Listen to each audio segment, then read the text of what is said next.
Ipinakikilala sa atin si Kenata, na talagang nagkamali ng makipag-date kay Crazy.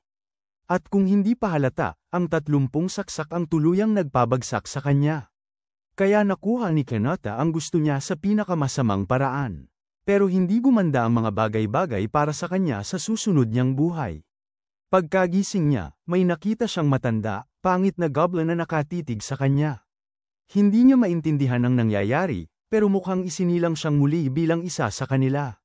Binigyan siya ng bagong pangalan ng matanda, Gobberwa. Tapos, pinilit ng matandang lalaki na lunukin niya ang isang malaki at masaganang uod para sa karagdagang protina. Sanggol pa lang si Gobberwa kaya hindi siya makapagsalita o makakatanggi. Nang sumunod na araw, nagising siya at napapaligiran ng maraming pangit na berdeng sanggol. Napagtanto niya na kasing pangit din siya ng mga ito. Tinanggap na niya ang katotohanang patay na siya, at ngayon ay isang mahina at walang magawang sanggol na siya.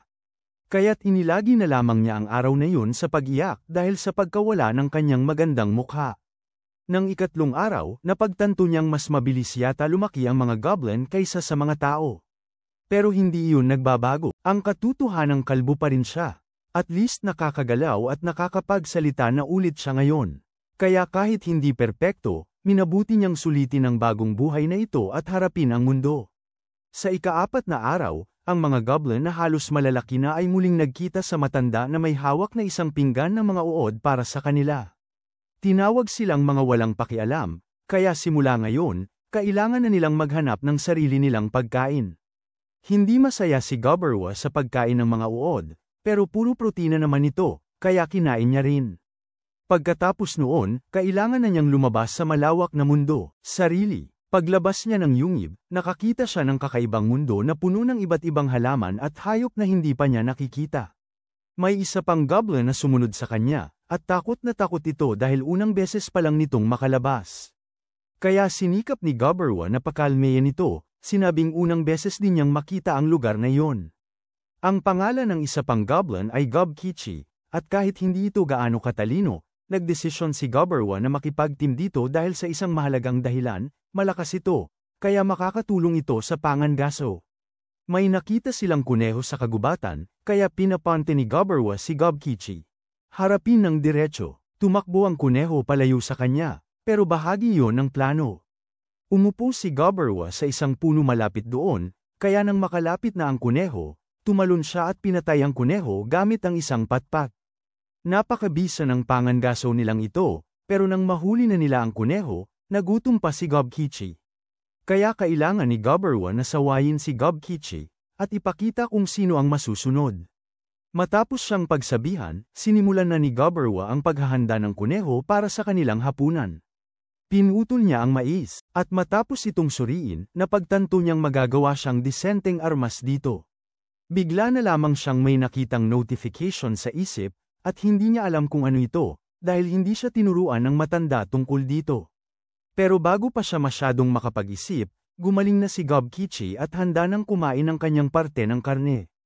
Pumayag si Gobberwa at inilabas ang karne, at nilantakan yon ni Gobkichi na may matinding pasasalamat. Nang ika-5 araw, nagpatuloy ang dalawa sa kanilang pangangaso, at matagumpay na nagamit ni Gobberwa ang sungay ng kuneho bilang isang sandata. Habang kumukuha siya ng isa pang sungay mula sa kuneho, may natanggap siyang isa pang notification sa isipan niya. Pero hindi pa rin niya alam kung ano ang ibig sabihin nito. Umupo siya para kumain ng karne, pero pagkagat niya, nagsimulang lumiwanag ang mga mata niya ng asul, at nalaman niyang nakakuha siya ng kakayahang makatakas mula sa kuneho. Naunawaan na niya ang lahat ng maalala niya na sa nakaraan niyang buhay, mayroon siyang bihirang kakayahang tinatawag na pagsipsip, na nagbigay sa kanya ng pagkakataong makuha ang mga kakayahan ng anumang kanyang kinakain. Kahit na mayroon pa rin siya ng pagsipsip, mukhang lahat ng ibang kakayahan na nakuha niya dati na-reset dahil nasa bagong katawan na siya. Swerte pa rin naman na may natira siyang isang kasanayan, kaya okay lang sa kanya ang nangyari, dahil maraming halimaw sa kagubatan na pwedeng kainin para lumakas. Pagdating ng ika-6 na araw, marami ng babaeng nagkakagusto kay Gobberwa dahil sa ang galing ng niluluto niya. Napahanga siya kung paano nila nakuha ni Gobkichi ang mga sungay ng mga kuneho samantalang ang iba ay namatay sa pagtatangka. At dahil may buhok na siya, napatunayan na may buhok pala ang mga goblin, pero sina Gobberwa at Gobkichi ay kalbo pa rin. Tinatanong ni Gobberwa kung gusto niyang sumama sa pangangaso nila kinabukasan, at tuwang-tuwa siya sa alok. Pero nang ikapitong araw, umambon ng malakas kaya kinailangang ipagpaliban ang pangangaso. Dahil wala naman siyang ibang gagawin, sinilip ni Gobberwa ang mga nakatago roon dahil hindi pa siya nakakapunta roon dati. Pero hindi siya handa sa kanyang makikita. May nakita siyang grupo ng mga babaeng nakakulong na nagpapatunay na tama si Goblin Slayer, kahit sa kakaibang mundong ito. Sinubukan niyang huwag pansinin ito at gumawa na lang ng armas. Tapos ay lumapit ang matandang goblin na si Gobhai dahil napansin niyang may kakaibang pagnanais mabuhay si Gobberwa. Naisip niya na baka mas mabilis na umunlad si Gobberwa kaysa inaasahan. Hindi pa nga alam ni Gobberwa na may sistema pala ng pagle-level dito, kaya sinabihan siya ni Gobhai na tapikin ang noo niya para makita niya ito. Pagkatapos gawin yon, nakita ni Gobberwa na level 86 na ang matanda, at binanggit ni Gobhai na kung umabot sa level 100, maaaring mag-evolve sa mas mataas na nilalang. Pero ang bilis tumanda ng mga goblin kaya kahit nasa 20s pa lang si Gobhai, mukha na siyang matanda. Pag-alis niya, sinabi niya kay Gobberwa na makikita na nito kung ano ang itsura ng isang umunlad na hobgoblin kapag nakabalik na ang mga batang may potensyal mula sa nayon, pero may kakaiba ang pakiramdam ni Gobberwa. Kinabukasan, bumuti ang panahon kaya't lumabas si Gobberwa para mangaso kasama ang dalawa pa. Magagaling silang nagtulungan, para silang mga eksperto kahit isang linggo pa lang silang magkakasama. Si Gobmi ang bantay, si Gobberwa ang umaasikaso sa malayo, at si Gobkichi ang nangunguna. Nakakahuli sila ng maraming karne, at naiyak si Gobmi nang matikman niya ito dahil sa kung gaano kalapat at kasarap ang karne. Kumuha rin ng kagat si Gobberwa at natuto ng maraming bagong kasanayan mula sa karne ng ahas na yon. Kinabukasan, nagpatuloy sila sa pangangaso, pero noong ika-11 araw, nagkamali sila nang pumasok sa isang hindi kilalang yungib. Napaharap sila sa isang napakalaking kawan ng mga paniki. Nagmadali silang tumakbo palayo, pero mas mabilis ang mga paniki, kaya nagdesisyon sina Gobkichi at Gobberwa na manatili at harapin ang mga ito. Nasindak sila sa una, pero ginamit ni Gobberwa ang kanyang kakayahang, masamang mata, at napigilan ang lahat ng paniki. Habang nagyayelo ang mga paniki, pinatay nila ang lahat ng ito. Pagkatapos, kinain nila ang mga bangkay nito, at nakakuha si Gobberwa ng mga bagong kakayahan mula sa pagkain ng karne ng paniki tulad ng echolocation, resistensya sa lason, at maging sa COVID-19. Habang patuloy silang kumakain ng sagana, lumapit sa kanila ang ibang mga goblin, lahat ay gutom na gutom dahil wala silang alam sa pangangaso. Nang gabing yun, sinubukan ng mga ito na ibuhos ang kanilang inis kay Gobberwa na parang kasalanan nito. Akala nila si Gobberwa ang may problema, pero sila naman talaga. Kung nagsikap lang sila, kalahati lang ng pagod nila sa panghuhuli kay Trina, marahil hindi sila nagugutom palagi. Pero hindi nila alam na si Gobberwa ay may kakaibang pang-amoy, kaya alam niya ang pagdating nila. Nang laban siya, at kahit hindi naman niya intensyong pumatay, nagkamali siya sa dami ng gamot na ginamit niya, at isang goblin ang namatay. Wala siyang pakialam, dahil gusto pa rin niyang bigyan sila ng leksyon dahil sa tangkang pagpatay sa kanya. Pero dumating si Gobmi, at naawa na rin si Gobberwa sa kanila, pagkatapos ng ginawa ni Gobmi sa mga goblin dahil sa pag-atake sa kanyang mahalagang si Gobberwa. Kinabukasan, lumabas ulit sila para mangaso at nagplano ng isang pinag-isang pag-atake. Abala ang orc sa sarili nang biglang batuhin ni Gobkichi sa mata. Habang bulag na bulag, sumugod si Gobkichi. Napaatras si Gobkichi dahil sa hampas ng palakol ng orc, pero agad ding nabasag ang mga daliri nito dahil sa isa pang bato. Pagkatapos, pinaghahampas nila ang mga tuhod nito gamit ang panghampas. Tinapas ni Gobberwa ang orc sa pamamagitan ng paulit-ulit na pagsuntok sa ulo nito. Nang mamatay na ang orc, kinain nila ang karne nito. Dahil marami ang natira, nagpasya si Gobberwa na dalhin na lang lahat sa yungib dahil may gagawin pa siya. Pagkabalik ng lahat ng dagdag na karne, tinipon ni Gobberwa ang mga dukha at nagugutom na goblin, at sinabihan silang makakakain sila ng karne ng sagana. Noong unay nag-alinlangan sila, pero isa-isa silang lumuhad at samubo ng masasarap na karne ni Gobberwa na parang mga baboy. Habang pinagmamasdan niya sila, naisip ni Gobberwa kung paano niya hindi gagawin ito noong nakaraang buhay niya, pero siguro'y ang muling pagkabuhay ay nagbago ng higit pa sa kanyang katawan. Nang gabing yun, pagkatapos makatulog ang lahat, nakahiga si Gobberwa at sinusubukang matulog din. Pero tung nakakainis na notification sa ulo niya ayaw tumigil. Paulit-ulit na sinasabi nitong lumalagpas na siya sa kinakailangang level, kaya malapit na siyang maging hobgoblin. Pero hindi niya pinapansin dahil antok na antok siya. Kinaumagahan, may kakaibang nangyari nang magising si Gobberwa at nakitang iba na ang itsura niya. Naguguluhan siya kung bakit nagbago ang anyo niya. At saka, mas kamukha na niya ang dating sarili niya bago siya muling isinilang, at higit sa lahat, hindi na siya kalbo. Ganoon din ang nangyari kina Gopkichi at Gobmi, kahit na nanatili siyang pareho, gustong-gusto ang bagong anyo ng mga kaibigan niya. Lumapit ang nakatatanda para tingnan kung ano ang ingay, at laking gulat niya nang malaman na parehong umunlad sina Gobberwa at Gopkichi noong ipanganak sila, 2 linggo pa lang ang nakakaraan. Nakuha ni Gopkichi ang atensyon ni Gobberwa at sinabing gusto niyang subukan kung gaano na siya kalakas, pero hindi sapat ang pangangaso para makuntento siya, kaya gusto niyang makipaglaban kay Gobberwa. Pumayag si Gobberwa kaya nagtungo silang dalawa para magsimula ng kanilang laban.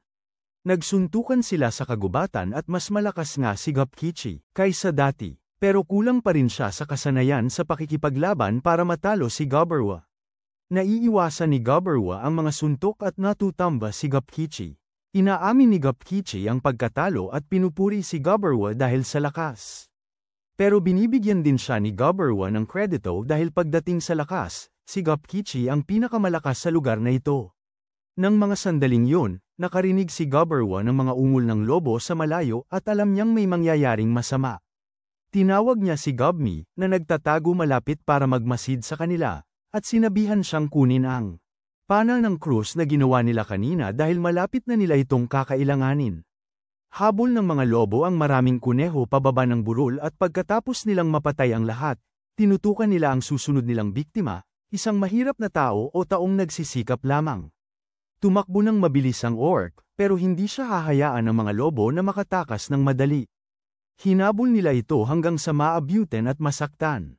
Pinapanood ni Gobberwa at Gopkichi ang pangyayari at naisip nilang ang mga lobo ang magiging perpektong kalaban para masubukan kung gaano sila kalakas. Mula nang mag-evolve sila, sumenyas si Gobberwa kay Gobmi na simulan ang pagpapaulan ng pana sa mga lobo, at nang may bagsak ang leader, kapwa sumugod sina Gobberwa at Gopkichi at pinaghahampas ang mga lobo. Nang wala na ang kanilang pinuno, nawala ng samahan ng mga lobo kaya madali silang natapos at napatay ang lahat. Ang leader na lobo na lang ang natitira, pero malapit na rin siyang bumigay sa mga sugat. Nang bumagsak ito, lumapit si Gobberwa at pinagbuksan ng bibig ang lobo, kinagat ito ng malakas. Dahil doon, nakakuha siya ng dagdag na kakayahan, kasama na ang isa sa pamumuno. Dinala ni Gobberwa ang mga bangkay ng lobo pabalik sa yungib at sinabi sa ibang goblin na makakakain sila ng sagana. Ngunit simula ngayon, inaasahan niyang sila na ang mangangaso ng kanilang pagkain. Dahil wala silang kumpiyansa, lumuhad silang lahat at nagmakaawa kay Gobberwa na turuan sila kung paano mangaso. Pumayag siyang sanayin sila sa sining ng pangangaso kung hindi nila ito alam, at kung kailangan nila ng armas, tuturuan din niya sila kung paano gumawa. Dahil dito, minahal siya ng lahat kaya naging matatag na pinuno siya ng mga goblin. Siguro dahil sa kakayahan niyang manguna, pero wala siyang pakialam doon. Magsusumikap siyang pangunahan ng kanyang mga kasama, at patuloy siyang kakain at mag-aangkat ng bagong kakayahan habang ginagawa ito, lahat para makamit ang kanyang layunin. Nang maglaon, si Gobmi ay naging isang babaeng puno ng apoy na handang lutuin ni Lord Gobberwa. Noong 17 araw, lahat ng babaeng tao na nadakip, nagpakamatay sila, at si Gobro ay nagkaroon ng tahimik na paggunita para sa kanila kasama si Gobhai. Ngayon, lumipat tayo sa ika-24 na araw, at si Gobro ay nagsasanay sa ibang mga goblin, at habang ginagawa iyon, kumakain siya ng kahit anong makapangyarihang kalaban na mahanap niya at nag-aangkin ng ilang mga bagong angking galing. Pero bigla na lang, isa pang grupo ng goblin ang dumating. Naghanda na si Gobro para lumaban at protektahan ang kanyang mga kasamahan, pero pinigilan siya ni Gobhai at sinabi na ang mga goblin na yun ay ang kanilang mga mang-aagaw. Nabigla si Gobro nang malaman na ang mga mang-aagaw na yun ay ang mga ama ng henerasyon nila ng mga goblin.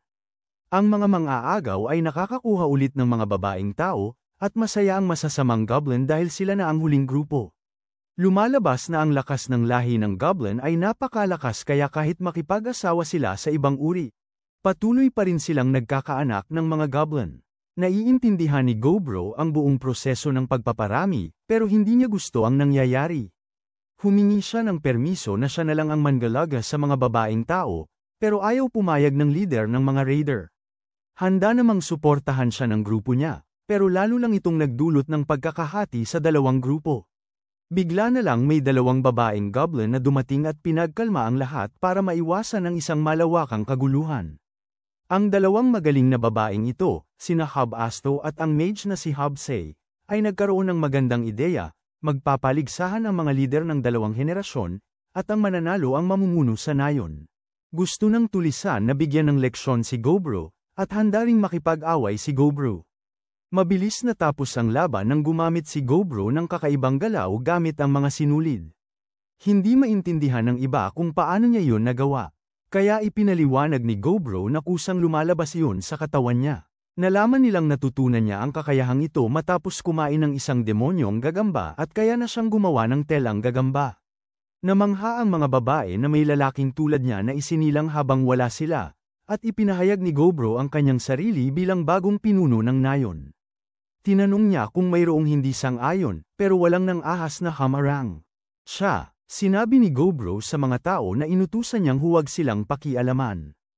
Hindi rin siya makikialam, at makakahanap sila ng paraan para maibalik ang mga ito sa isang nayong pantao balang araw. Nag-isip ang mga babae kung may kailangan pa silang gawin, at nalaman natin na hindi naman tuluyang walang kapalit ang ginawa ni Gobro. Gusto ng lalaki na malaman ang kaalaman ng mga tao, kaya sinimulan silang tanungin ni Gobro at nalaman niyang ang mga babaeng ito ay bahagi ng isang negosyong naglalakbay. Nang umatake ang mga goblin, napawi ang lahat ng lalaki, at ang 5 babaeng ito na lamang ang natira. Noong ika-28 araw, napahanga si Gobro nang makita niyang masaya ang mga babae. Napagtanto nilang hindi pa sila tuluyang gumaling, kaya nag-e-ensayo lang sila para manatiling positibo dahil mas pinapadali nito ang mga bagay-bagay. Nagluto si Gobro para sa kanila, umaasa siyang makatutulong ito. Lumalabas na 2 sa mga babae ay magagaling na magluto at magtahi. Ang may salamin ay isang alchemista, at ang medyo lutang ay isang appraiser, at ang pula ang buhok ay isang baguhang mandirigma, kaya't napagpasyahan ni Gobro na isali siya sa pagsasanay nila mamaya. Pinagsanayan silang mabuti ni Gobro at hindi natatakot na mang-asar kapag napagod na sila. Sa mga sumunod na araw, nag-focus siya sa mga ehersisyo pang-grupo imbes na pangangaso. At mahigpit niyang itinuturo sa mga tauhan niya ang mga bagong patakaran. Dumating ang ika-31 araw, at buhos na buhos ang ulan, nagpapraktis sina Gobro at Gobkichi ng isang matinding labanan habang nanunood ang lahat ng may pagkamangha. Nang gabing yun, naamoy ni Gobro na may mga goblin na lalabag sa kanyang utos na huwag gagalaw sa mga babaeng tao. Mabilis na naawat ni Gobro ang isa sa kanila at pinigil ang iba. Pinaalala niya sa kanila ang kanyang mga ipinatupad na batas at pinarurusahan ang isang goblin dahil sa pagiging bastos. Humingi ng paumanhin si Gobro sa mga babae, at ang babaeng may pulang buhok ay umiyak sa kanyang mga bisig. Dumating ang ibang goblin, kaya sinabi ni Gobro kay Gobkichi na dalhin sa labas ang mga napigil na goblin. Pinapunta rin niya si Gobmi para tipunin ang iba pang kasamahan upang masaksihan ang gagawin niya. Sa labas, nagbigay si Gobro ng malinaw na babala sa iba gamit ang mga ito bilang halimbawa. Pinag-initan niya sila ng husto, tinitiyak na mauunawaan ng lahat ang mga batas ng nayon. Lahat sila ay nakinig at naunawaan, kaya pinaalis na sila ni Gobro. Muntik na niyang patayin ang mga ito, pero si Habukan, ang pinakanasaktan, ay namatay kinabukasan. Sa ika-32 araw, muling ipinamalas ng tauhan ni Gobro ang kanilang mahusay na pagtutulungan para mailaban ang isang napakasamag Trihorn na kabayo. Sumalungat ito, pero dahil doon, nakakuha si Gobro ng maraming bagong kakayahan. Isa na rito ang Triple Burst, at napakaganda nito dahil nakakapagbigay ito ng 3 suntok gamit ang isang pag-atake lamang. Nang gabing yun, isang babaeng may kulay apoy ang buhok ang biglang pumasok sa higuan ni Gobro, at napagtanto niyang medyo gulo pa ang isip nito dahil sa nangyari noong nakaraang gabi. Inalagaan ni Gobro at pinatuloy ito, pero nagulat siya nang magising at makitang naroon din si Gobmi. Nang araw na yun, natuklasan din nila na may isang babaeng Ang goblin na si Gob ay umakyat ng level at naging hobgoblin. Maayos naman ang lahat. Si Gobmi ang namamahala sa mga panlaban sa malayo, si Gob Kichi ang nangunguna sa mga may armas, si Hob Asto ang nag-aasikaso sa mga mabilis lumipat, at si Gob naman ang nasa suporta, gumagawa ng lahat ng gawain. Si Hob Sei ang kapitan ng mga mage, pero siya lang ang mage sa grupo nila sa ngayon. Nang hapon, iniwan ni Gobro ang pagsasanay sa mga kapitan at pumasok ng malalim sa gubat para mangaso. Nag-eksperimento siya ng napakalakas na mahika at namangha sa kapangyarihan nito. Isang tira lang niya, tuluyan na niyang na-atake. Pero heto ang bagay, naging sobrang mayabang si Gobro pagkatapos noon at nagpas siyang maglakbay sa hilagang kagubatan.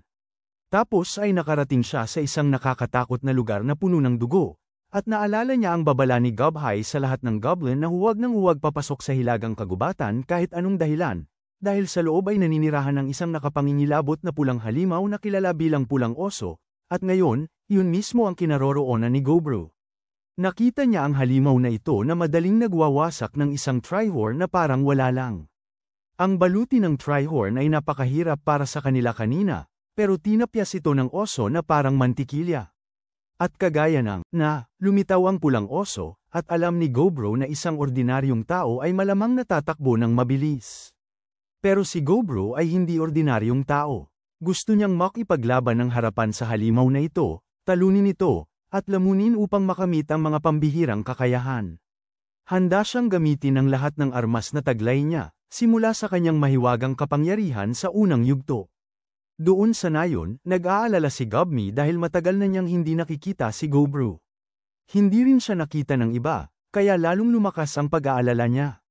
Samantala, nagulat si Gobro nang ihandog ng pulang oso ang kanang braso nito para umiwas. Ang sumpa niyang nawala, sumugod ng walang habas ang oso, at alam ni Gobro na hindi sapat ang matibay niyang baluti galing sa trihorn para maprotektahan siya. Pumalag si Gobro at tinutok ang ulo ng oso, pero hindi man lang nagasgas ang bungo nito ng kanyang sandata, at tinangay siya ng oso. Pinagtakpan ni Gobro ang oso ng lubid, pero nabitawan ito at nagpakawala ng apoy. Nasunog ang buong kagubatan, at kailangan ng gamutin ni Gobro ang kanyang mga sugat.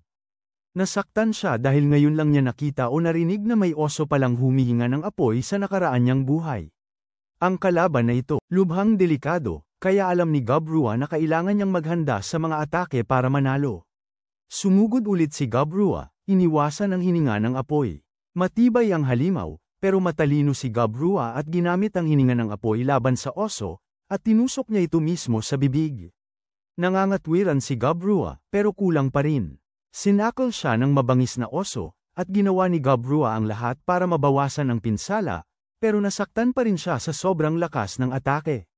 Aaminin niya na ito'y tabla. At least, bumagsak ang espada niya sa bibig ng oso kaya hindi na ito nakapagbuga pa ng apoy. Ang lakas-lakas pa rin ng oso, at isang atake na lang si Gobro ay mamamatay na. Malaki ang disbantahan ni Gobro, pero baliw ito dahil sinasabi nitong mas masarap lang ang kakainin niya. Lumaban pa si Gobro, nakapanghampas pa, pero hindi sapat, kaya sinabi na lang niya sa oso na handa na siyang kainin ito, at sumugod ulit, pero nawalan siya ng braso. Sa ika-34 na araw, si Gobro ang nagtagumpay sa nakakapagod na laban na ito, ngunit halos hindi siya nakaligtas. Sa wakas, nakakain na niya ang oso at nakakuha ng napakaraming kahangahangang kakayahan, tulad ng malakas na pinsala at pambihirang lakas. Nawala ng malay si Gobro pagkatapos, ngunit muli nating nakita na nalampasan niya ang kanyang mga limitasyon at natugunan ang lahat ng kondisyon. Dahil dito, maaari na siyang mag-evolve tungo sa isang bihirang uri ng ogre. Naglalaho ang kanyang kamalayan, kaya sinagot lang ni Gobro ng oo, nang hindi man lang binabasa ang mga detalye. Sa ika-35 araw, patuloy na kinakain ni Gobro ang oso, nakakakuha pa ng mas nakamamanghang mga kakayahan. Inilahad niya ang kanyang kutsilyo, na tila mas maliit na ngayon, at nagulat si Gobro nang mapagtanto niyang naging higanti siya. Bumalik si Gobro sa nayon, pero nagpanik ang lahat, akala'y inaatake na sila. Nagsimula silang maghahanda para tumakbo, nagtataka kung bakit nakangiti sa kanila ang higanti, at sana'y nandyan si Gobro para iligtas sila. Mabuti na lang at nakilala siya ni Gobmi, pero imbes na magulat sa kanyang pagbabago, Nagalit ito dahil sa sobrang tagal niyang nawala. Nasaktan pa nga siya sa sobrang inis, pero sinaway pa rin niya si Gabrua. Galit na galit siya kay Gabrua, nawalan siya ng braso, pero lahat naman ay humanga dahil natalo niya ang pulang oso. Pero ang pinakanamangha ay si Gabjay, dahil binanggit nitong natalo ni Gabrua ang hari ng kagubatan sa Hilaga, 1 buwan pa lang ito mula nang ipanganak. Sunod-sunod ang tanong sa kanya, pero si Gabrua ay nagpapasalamat na lang na nakaligtas siya at nakarating sa bagong tahanan niya sa kakaibang mundong ito.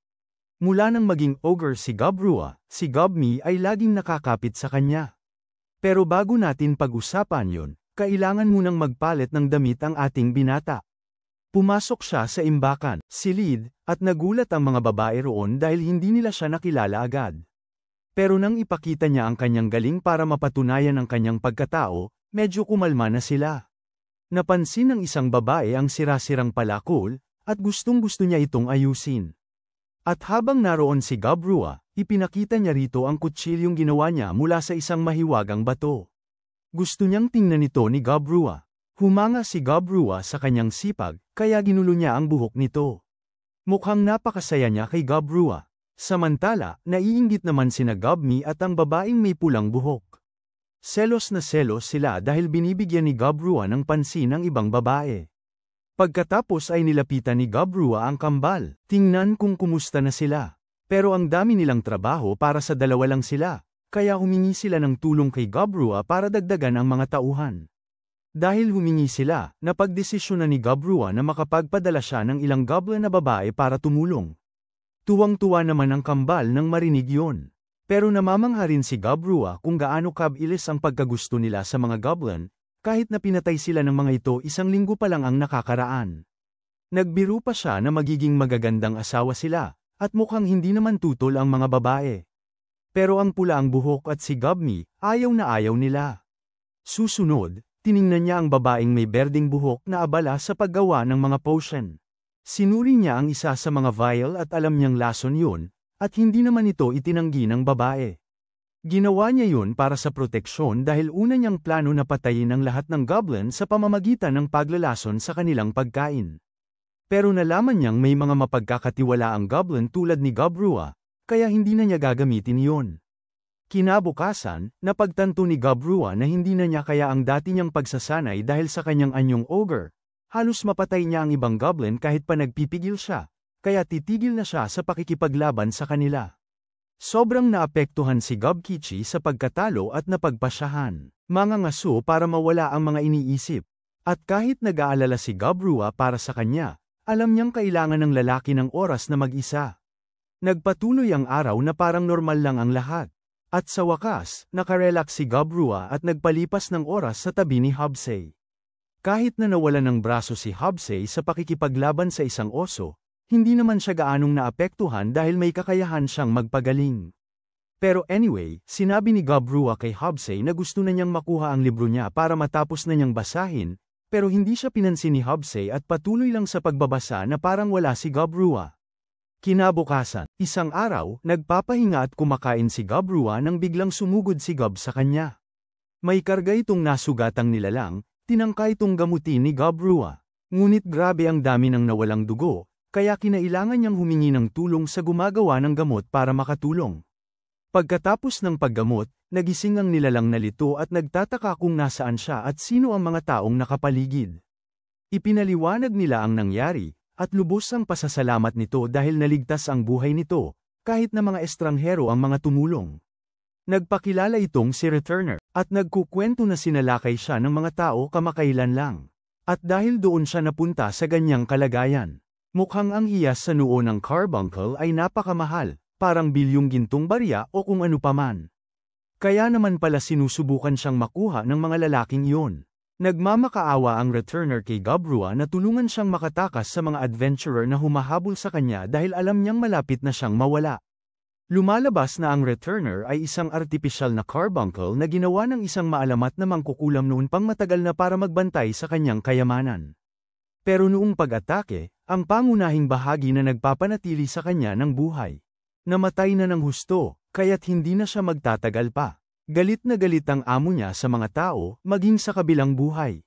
Mas gugustuhin pa niyang mapunta ang kanyang mga kayamanan sa mga goblin kaysa mahawakan ng mga tao. Kaya kung tutulungan ni Gabrua ang babae na palayasin ang mga adventurer, masayang ibibigay nito sa kanya ang lahat ng kayamanan. Isang napakalaking pagkakataon ito, kaya hindi hahayaan ni Gabrua na mawala ito ng basta-basta. Tinipon niya ang lahat at inihayag na pupunta silang lahat sa lugar na yun ngayon din at pagtatabuyan ang mga tao. Tinanong niya ang babaeng panday kung nakuha na ba niya ang batong kutsilyong pinag-usapan nila noong nakaraang araw, at ibinigay naman ito ng babae. Hindi naman talaga mahilig si Gabrua sa mga kutsilyo, pero naisip niyang mas mabuti na yun kaysa walang dalang anumang panlaban kung gusto niyang takutin ang mga taong ito. Pumasok ang grupo ng goblin sa lugar na may kayamanan na tinuro ni Carbuncle. Pagkapasok, inutusan ni Gabrua si Gapkichi at ang mga kasamahan na magtago habang susubukan niyang makipag-ayos sa mga tao. Nagsimula siyang mag-ikot mag-isa, naghanap ng mga adventurer, pero bigla na lang sumulpot ang mga taong yun at hinawakan siya. Sinimulan nilang nangangalit dahil kailangan na naman nilang harapin ang isang higanti, pero nagpasya na lang silang tapusin ito agad. Isang mamamatay tao ang palihim na sumalakay para pumatay. Pero nakita agad ni Gabrua at naiwasan ang pag-atake gamit ang kanyang hubad na kamay. Nagulat ang mga adventurer dahil sa sobrang dali ng pagkabuking ng pagtatago ng mamamatay tao. Ngunit sumingit si Gabrua at sumigaw na nasa bahay sila ng iba ngayon, nagtatangkang magnakaw, at halos mapatay pa nila ang tagapag-alaga. At higit sa lahat, akala pa nila'y walang mali sa ginawa nila. Mabuti na lang at kalmado si Gabrua at binigyan sila ng pagkakataon na iligtas ang kanilang sarili sa kapahamakan.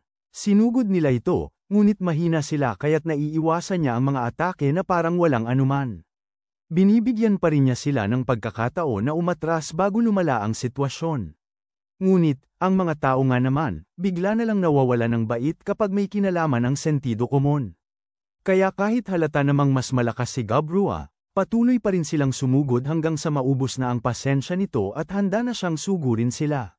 Nagsisimulang maunawaan ng mga adventurer na nagkamali sila sa pakikipag-away kay Gabrua. Pero huli na para umatras dahil ginamit na ni Gabrua ang kanyang gamit ang mahika ng lupa para mapigilan sila sa kinatatayuan, at tinawag ang tauhan para sugurin ang mga manggagawa ng kalokohan. Matapos silang mapabagsak, kinuha nila ang lahat ng gamit at pinalayas. Kaya't si Gabrua ay nagsyang kainin ang lahat ng nakuhang kayamanan at nakamit din ang mga kakayahan ng mga bagay na yun. Ngayon ay kaya na niyang mag-anyaya ng isang napakalaking kahon na may kakayahang maglaman ng mahigit 100,000 bagay, dahil natupad niya ang kanyang bahagi ng kasunduan. Pinangunahan ni Returner si Gabrua at ang tauhan papunta sa silid ng kayamanan kung saan namatay ang kanyang amo. Napalilibutan ng napakaraming magagandang gamit, ang lalaking ito ay si Wizard Velvet, at sinabi ni Returner na mayroon siyang napakaraming kasanayan sa pakikipag-usap sa mga espiritu, kung saan nakakuha siya ng maraming batong pang-espiritu. Tapos na ang oras ng bumalik, kaya nagpasalamat ulit siya kay Gabrua at sa mga kasama at nawala. Iniwan niya ang kanyang hiya sa ulo na kinain ni Mangkukulam Gabrua. Nagkaroon sila ng sandaling katahimikan para kay bumalik, pero pagkatapos noon, sinimulan na nilang salansanan ng lugar para sa anumang mahahalagang bagay. At ang bagong kaong yun ay nakatulong ng malaki, pero bago sila umalis, nakaramdam ng awa si Gabrua sa pag-iiwan ng bangkay na nakahandusay. Kaya naisip niyang ang pagsusunog nito ang pinakamagandang gawin, at habang ginagawa niya yun, ang bangkay ay naging abo. Iniwan ang isang gauntlet na agad na sinuot ni Gabrua, mukhang isang maalamat na gamit pang mahika ang gauntlet. Kaya nang isuot ni Gabrua ang gamit na yun sa kanyang nawawalang braso, agad itong sumama at pumalit sa nawala. Ang braso ay talagang kahanga-hanga, na may mga kapangyarihang tulad ng pag-ikot, paggawa ng lason, at may mga hibla pa nga. Pero ang pinakamaganda, gumagana ito tulad ng isang normal na kamay. Kinabukasan, maraming oras ang ginugol ni Gabrua sa pagtingin sa lahat ng nakuha nilang gamit mula sa silid ng kayamanan. At hayaan niyo akong sabihin sa inyo, dahil ang mga yon ay mga gamit na pinagsama-sama ng isang maalamat na mangkukulam. Lahat yan ay napakahusay at napakalakas. Kaya kinabukasan, binigyan ni Gabrua ang 15 hobgoblin sa kanyang grupo ng mga mahiwagang gamit, pantay-pantay ang pamamahagi. Pinanatili niya ang berm-ilong sibat at ang napakagandang mahiwagang pulseres para sa sarili. Kaya ngayon, 3 maalamat na mahiwagang gamit na ang gamit niya. Pagdating ng ika-40 araw, nagpa siya si Gabrua na magpaganap ng mga labanan para malaman kung sino ang pinakamalakas sa mga hobgoblin. Kinabukasan, maaga siyang umalis para mangaso ng mga nilalang na hindi pa niya nakaharap. Una ay ang gintong gagamba, at agad niya itong natalo, at matapos niyang lamunin ang karne nito, nakakuha siya ng bagong kasanayan na nagpapahintulot sa kanyang lumikha ng mga gintong sinulid, habang patuloy siyang naglalakbay sa kagubatan, napadpad siya sa ilalim ng isang punong naliliguan sa liwanag. Ngayon, medyo may problema ito dahil ito ang teritoryo ng mga nilalang na tinatawag na Dryad. Sila ay nang-aakit ng mga nilalang mula sa matatalinong lahi at inaanyayahan upang maging pinagkukunan nila ng pagkain. Ikinwento ni Gabhay kay Gabrua ang tungkol sa mga ito, at gusto mismo ni Gabhay na makuha ang kanyang enerhiya ng mga Dryad. Pero si Gabrua ay hindi kailanman papayag sa isang bagay na napakasarap. O kahit papaano, yun ang sinasabi niya sa sarili. Dahil sa sandaling sumulpot ang isang Dryad at lumapit ng husto, nagkandabuhol si Gabrua na parang damit na mura. Pilit niyang kinakalma ang sarili, pero naalala niyang bago pa siya sa mundong ito. Nawala na ang pag-iisip niya nang gamitin niya ang kanyang natatanging kakayahan, ang gintong carrot. Napanganga ang Dryad sa nakita, at masasabi nating maraming nangyari sa sumunod na 5 oras, at nang matapos sila, paulit-ulit na hinihingi ng Dryad na bumalik si Gabrua. Nagpunta si Gabrua sa malapit na talon para maligo, pero bigla na lang siyang sinalakay ng maraming buwaya na walang dahilan. Kaya naman agad siyang tinatanggal niya ang lahat, pati na ang sinumang manggahas na sumuway. Kinabukasan, nalaman ni Gabrua na may 2 goblin sa kanyang tauhan na may kakayahang maging mage, kaya ipinadala niya ang mga ito kay Hobsay para sanayin.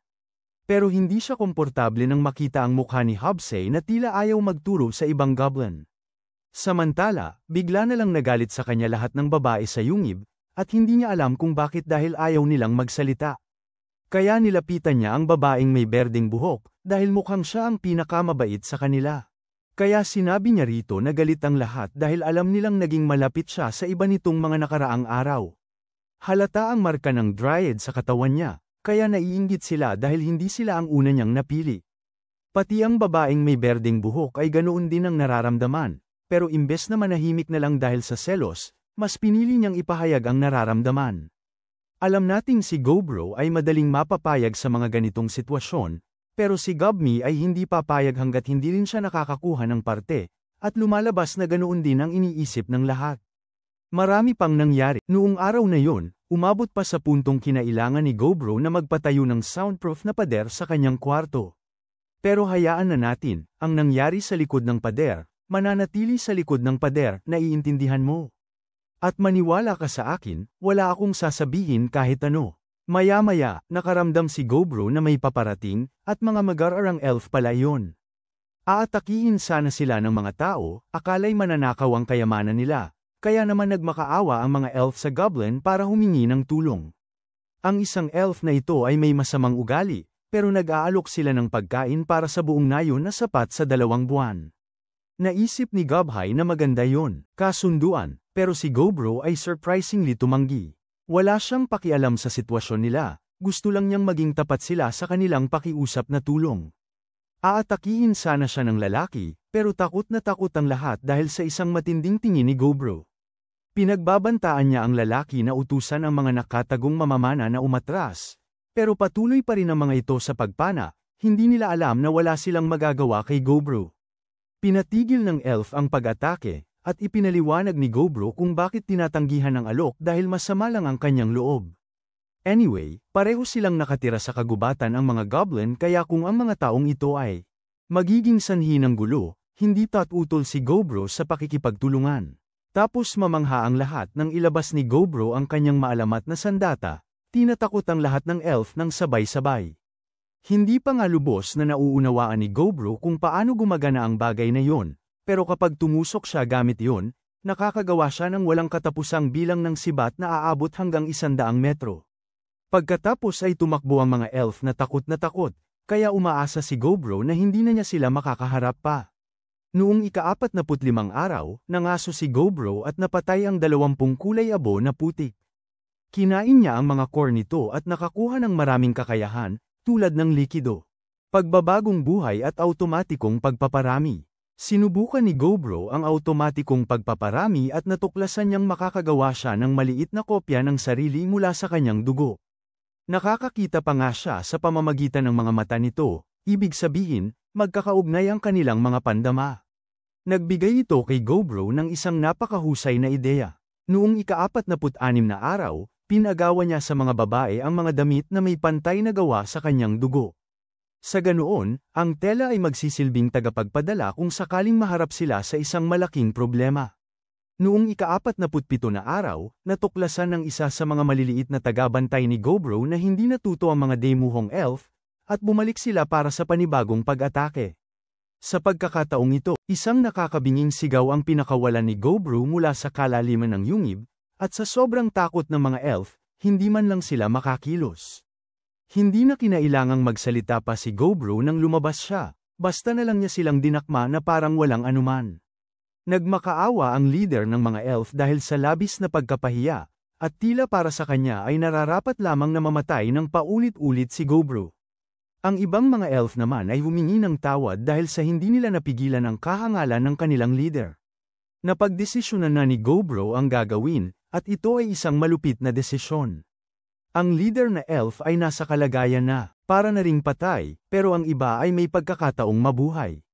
Nagpagawa si Gobro ng isang peking labanan sa pagitan ng mga elf at goblin, at yaong mga mananalo ang mabubuhay. Naisip ni Gobro na paraan yun para mabuhay sila. Kailangan nilang lumaban na parang nakasalalay dito ang buhay nila. Sa huli, sa 23 elf, 6 sa kanila ang natalo. Ang nakakatawa, lahat sila ay lalaki, pero palihim na inamin ni Gobro sa sarili na medyo nilagyan niya ng daya ang labanan dahil ayaw niyang mawala ang mga babae. Pagkatapos ay nagmeryenda si Gobro, kumakain ng ang mga natalo nilang elf at nakakuha ng maraming bagong kakayahan. Sinabi niya sa mga nakaligtas na bilanggo na sila ngayon. Akala nila makakawala sila ng walang parusa, pero pinaalala ni Gobro na sinubukan pa rin nilang puksain ang mga goblin. Si Gobhai, ang matandang Many-Okis na goblin, iniisip na ang pagkakaroon ng mga elf na bilanggo ay magiging napakasaya, pero pinaalalahanan siya ni Gobro na may mga patakaran tungkol sa paghawak sa mga bilanggo. Nangako si Gobhai na mag-uugali, pero gustong-gusto niya talagang makalapit kahit saglit lang.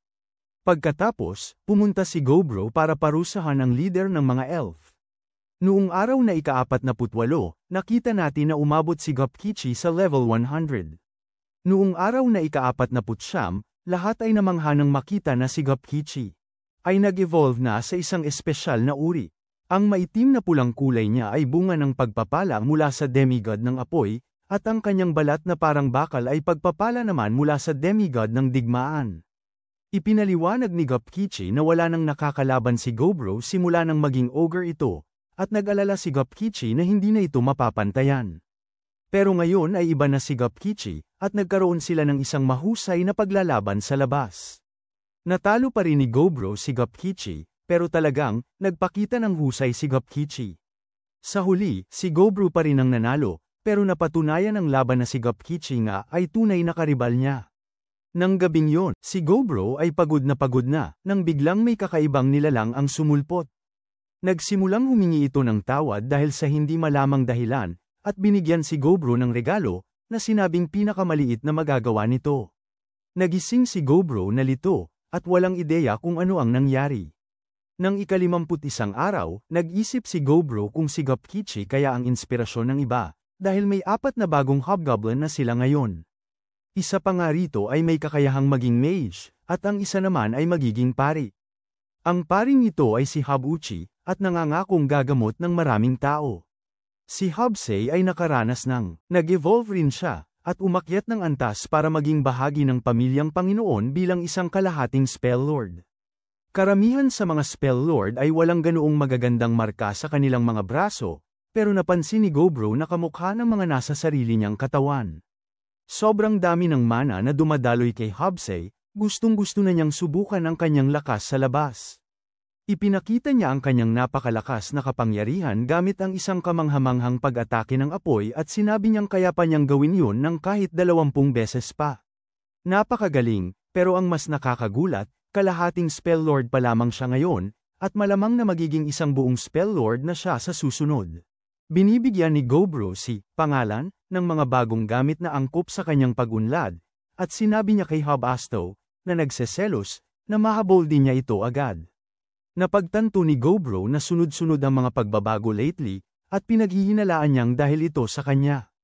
Kasi, ang kapaligiran ng isang goblin sa unang buwan ng buhay nito ay may malaking epekto sa bilis ng paglaki nito. Ang galing makita na lumalakas ang lahat, pero aminado si Gobro na hindi lahat sa nayon ay ganoon kaswerte. Nang araw na 52, nagsimula nang magreklamo ang mga nakatatandang goblin.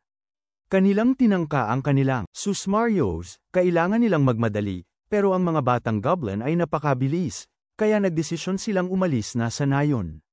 At hindi ka maniniwala, hindi man lang sila pinatay ni Gobro dahil sa pagtataksil. Ipinaliwanag niya na wala naman silang ninanakaw, kaya nasa kanila na ang desisyon kung gusto nilang umalis. At higit pa doon, binigyan pa nga sila ni Gobro ng pamamaalam na regalo, isang napakagandang mahiwagang kutsilyo na gawa sa metal na may matalim na talam. Nang araw na 53, nakakita si Gobro ng isang taong nasaktan ng isang orc.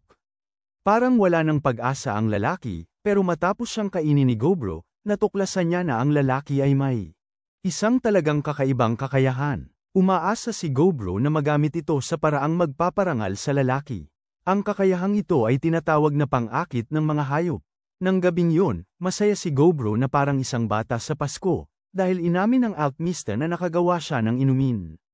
Noong ika-54 na araw, inanunsyo ni Gobro na ang mga nakatatandang goblin ay umalis na sa nayon, at inalok niya ang iba pang gustong sumama sa kanila. Ngunit walang ibang gustong umalis, kaya nag-inuman silang lahat bilang pagdiriwang. Noong ika-55 na araw, ang napakatalinong si Gobro ay nagsimulang gumawa ng hako na may halong dugo niya, para magamit nila bilang mga pantawag. Nang araw na ika-56, natuklasan ni Gobro na ang mga hako ay talagang epektibo, kaya gumawa siya ng sapat para sa lahat. Nang araw na ika-57, ginapi ni Gob ang isang tryhorn, at sinubukan ni Gobro ang kakayahang pag-aalaga ng halimaw na natanggap niya mula sa taong yun. At gumana nga ito. Ang tryhorn ang naging unang alagang halimaw nila. Ngayon, sa araw na ika-58, lumalabas na mayroon ding isang malaking oso si Gobro na alagang halimaw. Mayroon din siya ang pinuno ng isang grupo ng mga itim na lobo ang alagang hayop niya, at ang pangunahing tagapagtanggol ng mga babaeng tao. Pero noong ika-59 na araw, nagulat si Gobro. Yung mahinhin na babaeng mapula ang buhok dati, naging isang magiting na mandirigma. Habang kumakain sila, nagulat si Gobro nang malaman niyang may bago siyang trabaho. Maya-maya pa, ipinakita niya ang kanyang galing sa pangangaso, at nasabi ni Gobro na ang bagong trabaho niya ay isang lihim na mandirigma. Kailangan niyang labanan ang mga halimaw paminsan-minsan o mamamatay siya. Pero grabe, ang bilis ng paglago nito. Mamaya, nalaman ni Gobro na inaatake ng mga tao ang mga goblin sa kagubatan, kaya napagtanto niyang malapit na ang digmaan sa pagitan nila at ng mga tao. Ngayon, sa ika-60 araw, nakaramdam si Gobro na may mga kobold na hinahabol ng kung anumang hindi niya madetect gamit ang kanyang kakayahan sa paghahanap. Pagdating ng mga kobold sa yungib, nakita nilang ang mga humahabol ay mga kalansay na may mahiwagang buhay. Panya na sila ng mga mamamana ni Gobmi, pero walang epekto. Napakarami ng kalansay kaya natatakot si Gob Kichi na lalala pa ang sitwasyon. Ngunit dahil sa kakayahang maghanap ni Gobro, nakikita niya na may isang malaking senyales sa likod ng lahat ng mga kalansay, marahil ang pinagmumulan nito. Sinubukan ng iba na labanan ang mga kalansay, at dahil sa pag-atake ni Hobbasto, may naisip si Gobro. Ang pagpuputol sa kanila ay walang silbi, ngunit ang pagdurog sa kanila ay napakabisa. Hinayaan nilang lahat ang kanilang mga armas at sinimulang durugin ang mga yon. Pero napakarami pa rin nila, kaya napagpasyahan ni Gobro na kailangan niyang tapusin na ito. Nagsimulang magbilang pababa sa isip niya habang tinutuntungan ang hukbo ng mga kalansay. Nauna siya ng 3 segundo, pero nagawa niyang durugin ang nilalang na pinagmumula ng lahat ng mga sampay na kalansay. Ang pagkain noon ay nagbibigay sa kanya ng kakayahang tumawag ng mga mababang uri ng undead at lumikha ng mga dekalidad na gamit, bukod sa iba pang nakakatakot na kapangyarihan. Pagkatapos ng lahat ng yun, humingi ng tawad ang mga kobold dahil sa kanilang pagkakamali. Nangyari na hindi sinasadyang nahukay nila ang kayamanan ni Velvet, na ninakaw na ng mga goblin kanina, at nagising nila ang tagapangalaga, ang dakilang kontrabida. Sa huling pagtatangka nilang mabuhay, mabilis silang tumakbo papunta sa yungib ni Gobro, na kilala bilang ang nakakatakot na itim na ogre. Ngayon, tinatawag na ng mga kobold na ito si Gobro na kanilang Panginoon, pero diretso niyang pinaalalahanan sila, na napaparami na niya ang mga tulad nila. Pero lubos silang nagpapasalamat dahil naligtas niya sila, at nauunawaan nila na batas ng kalikasan ang malakas ang nananaig sa mahina. Utang nila ang buhay kay Gobro, kaya't inihahayag nilang nasa kamay na ni Gobro ang lahat ng mangyayari sa kanila. Nauunawaan ito ni Gobro, at pinatingnan niya sa kanilang pari ang mga sugat nila. Pagkatapos ay inilibot niya ang paningin sa lahat ng nasa yungib niya.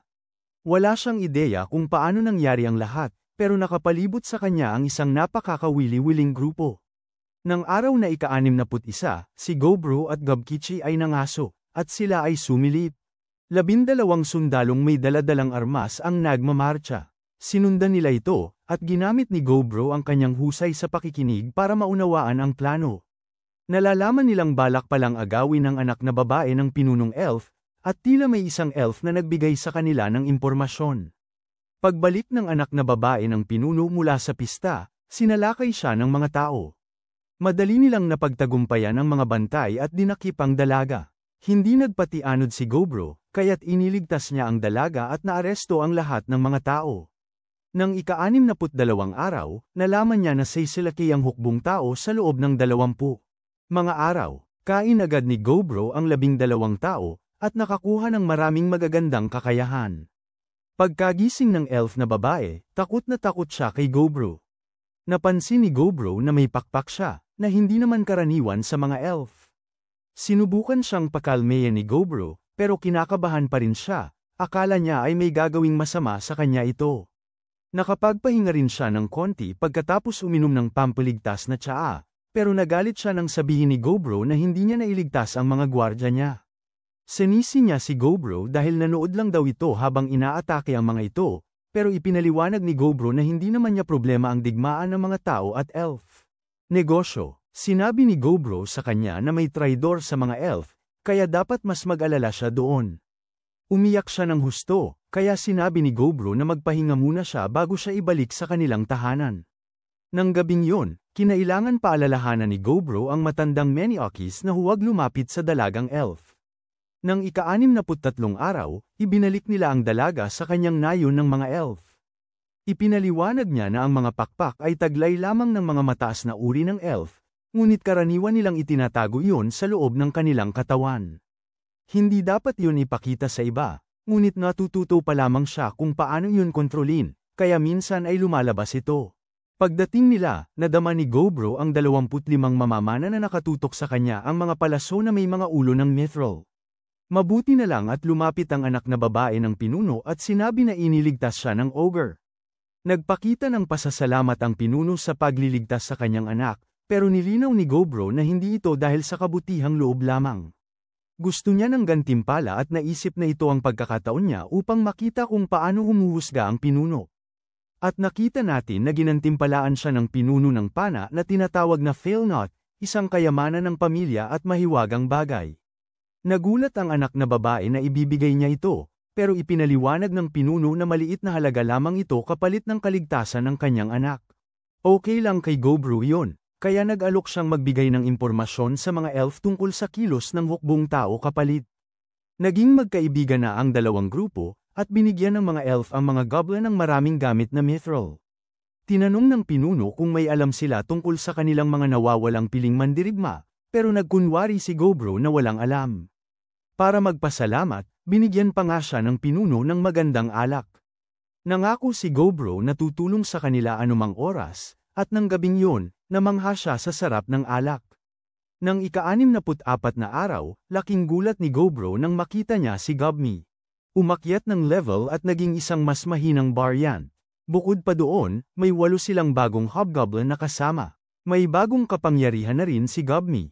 Pinagpala siya ng Diyos ng Yelo ng kakayahang lumikha at kontrolin ng napakaraming yelo.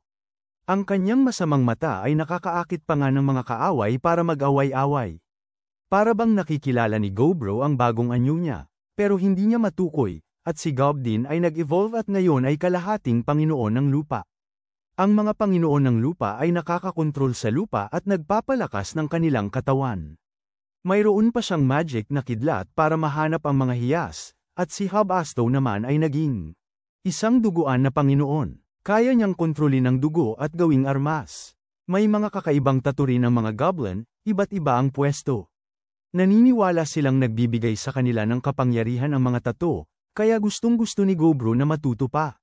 Dahil sa mga pagbabagong ito, napagpasyahan ni Gobji na bigyan sila ng mga bagong pangalan. At may chart ng ranggo ng kapangyarihan ng iba't ibang lahi, kung saan nasa ika-5 si Olgro, nasa likuran ng mga Dampier at mga Panginoon. Alam ni Olgro na hihingi ng tulong ang mga elf sa kanila kapag nakipagdigma na sila sa mga tao. Alam niyang kailangan nila ng lahat ng tulong na maibibigay niya, kaya naman nagbigay siya ng mga hako na may communication device sa mga bagong miyembro ng grupo. Ang mga elf na babaeng nadakip ay hindi ito nagustuhan dahil labag sa kanilang kaugalian ang paglalagay ng anumang bagay sa kanilang tainga.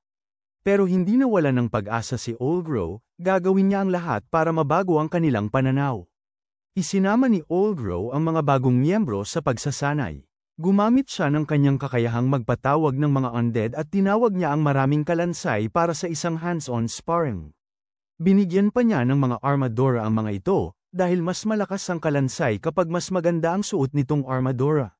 Naghihirap ang mga elf at natatalo sa karamihan ng laban, pero masaya pa rin si Olgro dahil lumalakas ang pagtitiwalaan sa grupo. Nang ika-65 araw, naisip ni Olgro na kung babawasan niya ang gamit na mana, makakagawa siya ng mga ordinaryong kalansay, zombie, at iba pang undead. Iniisip niya kung ano kaya ang lasa ng mga ito, nakakalungkot lang na hindi niya makakain. Pero maganda naman ang mga ito para sa pagsasanay at pag-gain ng karanasan. Nawawala ang kapangyarihan nito kapag sumikat na ang araw, kaya nakakadismaya na hindi magagamit sa araw. Ang grupo ni Olgro ay lumago na at may mahigit 100 miyembro na.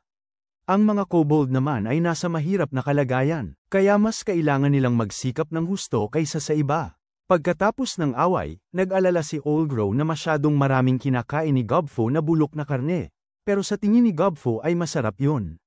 Noong ika-66 na araw, pinasara ni Olgro kay Earth ang pasukan ng yungib kung saan nanggagaling ang mga kalansay.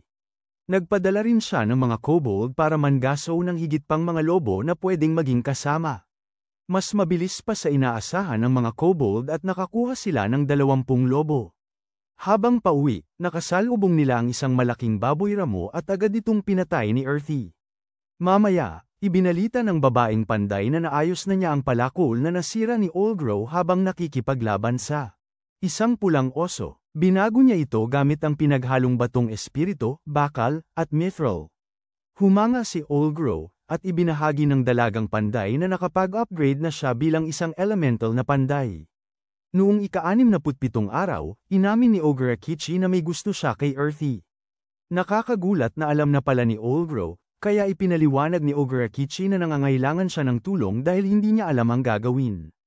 Nagplano si Olgro para sa kanya at gusto niyang umaksyon na si Ogre Akichi ngayong gabi, umaasa ng magandang balita kinabukasan. Nang gabing yon, sinabi agad ni Ogre Akichi kay Earthy ang kanyang nararamdaman. At mukhang ayos lang sa kanya. Kinaumagahan, magaan ang pakiramdam ni Ogre Akichi at mas malakas pa kaysa dati sa laban niya kay Ogro. Mas maraming tama si Ogre Akichi kaysa karaniwan, at natuwa si Ogro sa nangyari sa kanyang anak. Nangyari pala na kinausap ni Earthy si Dumby tungkol dito noong isang araw, kaya naghanda sina Ogro at Dumby. Sumemplang na kaya ang lakas at sigla ni Ogre Akichi nitong mga nakaraang araw kaya kinailangang palitan ni Ogro ang sarili at hayaang makipagspar sa kanya ang itim na kalansay. Pagkatapos ng pagsasanay, ang karaniwang grupo ni Ogro ay sumabak sa pangangaso. Nakasumpong sila ng maraming insektong halimaw. Hindi pa nakikita dati si Ogro, at grabe, mas lalong dumami ang mga kakayahan niya. Ang pinakaastig, tinatawag na exoskeleton. Ginamit niya ito at laking gulat niya nang maging isa siyang superhero na nagbabago anyo. Sobrang tibay ng bagong exoskeleton na ito. Nakaka-repair ng sarili at nakaka-absorb ng mga impact. Medyo masyadong makulay para sa panlasa ni Ogro, pero para kay Dumby, ang galing-galing tingnan. Sinubukan ni Ogro na isuot ulit ang dati niyang damit, pero wala na siyang saplot. Nalaman niyang ginamit pala ang mga lumang damit niya para gawin ang astig na exoskeleton. Sayang naman dahil komportable pa naman siya sa kasuutan. Gawa ito sa balat ng pulang oso. Pero napagtanto ni Ogro na mas maganda pa ang baluti dahil magagamit niya ang 5 magkakaibang anyo. Isa na rito ang anyo ng pulang oso, kaya makakakuha pa siya ng iba. Matapos pag-isipan, napagpasyahan ni Ogro na gusto niya ng anyo para sa pakikipaglaban sa hangin at dagat. Kaya nagsimula siya sa pagkuha ng anyo mula sa mga insekto, para magkaroon siya ng pakpak at makalipad. Medyo mahirap itong kontrolin, kaya kakailanganin niya ng pagsasanay. Dumating ang ika-69 na araw at malakas ang ulan. Isang babaeng may mapulang buhok ang gustong makipaglaban kay Ogro. Unti-unti na siyang umuunlad, kaya madalas na siyang humihingi ng dagdag na pagsasanay. Iniisip ni Ogro noon, para siyang tuta, pero ngayon parang isang malaking aso na. At ang batang si Smith ay regular na nagkikita sa mga engkanto para magplano ng mga bagong armas. Gumagawa siya ng paulit-ulit na pana, pero hindi gaanong maganda ang takbo ng mga bagay-bagay, kaya sinabihan siya ni Ogro na mag-iba ng gagawin at simulan na ang paggawa nito. Binigyan siya ni Ogro ng mas maraming materyales at umaasa siyang makakagawa siya ng bagong armas para sa kanya. Ang magkapatid na chef ay naging head chef na. Pinagawa ni Ogro sa kanila ang paggawa ulit ng mga pagkaing dati niyang kinakain.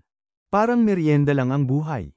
Pagkatapos noon, nagkita si Ogro at ang alchemist para pag-usapan ang paggawa ng mga mahiwagang gamit. Ipinakita sa kanya nito ang ginawang kuko mula sa buto ng isang kalansay. Nakakapagparalisa ito agad ng sinumang matamaan. Nakita ng ibang babae si Ogro na magkasama ang alchemist, pero hindi na namin sasabihin ang sumunod na nangyari. Dumating ang ika-70 araw at may mga elf na dumating na kinatawan ng kanilang pinuno. Nadaanan ng mga elf ang dating kasamahan nila, pero dahil sa hako ni Ogro na may kakaibang ilusyon, mukhang mga madilim na elf ang mga ito. Nabanggit ng isang batang elf na, gumagalaw na ang mga tao. Hindi kaya ng mga elf na mag-isa, kaya kailangan nila ang tulong ni Ogro. Wala silang pakialam sa halaga, gusto lang nilang mawala ng tuluyan ang kalaban.